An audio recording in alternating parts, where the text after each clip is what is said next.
جویا news plus registered کے پاک پتن سے نمائندے جمیل جویا کی رپورٹ کے مطابق RPO ساہیوال محبوب رشید نے سیف سٹی پاک پتن کا افتتاح کر دیا، جس میں پاک پتن شہر کے مختلف مقامات پر سیکیورٹی کیمرے نصب کیے گئے ہیں۔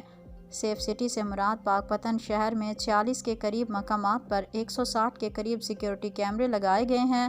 اس کے افتتاح میں DPO پاک پتن طارق ولایت، deputy commissioner Sadia Mehr, assistant commissioner Naeem Bashir, chief officer municipal committee Pak Pattan نوید احمد سیلانی سمیت مرکزی انجمن تاجران کے نمائندوں، پریس کلب پاک پتن کے نمائندوں اور تاجر برادری نے بھرپور شرکت کی۔ ڈسٹرکٹ پولیس آفیسر طارق ولایت اور مرکزی انجمن تاجران کی کاوشیں رنگ لے آئیں۔ شہر فرید کی شاہراہوں کو جرائم پیشہ عناصر سے محفوظ بنانے کے لیے 2 ماہ قبل شروع کیے جانے والے منصوبے سیف سٹی پروجیکٹ کو مکمل کر لیا گیا۔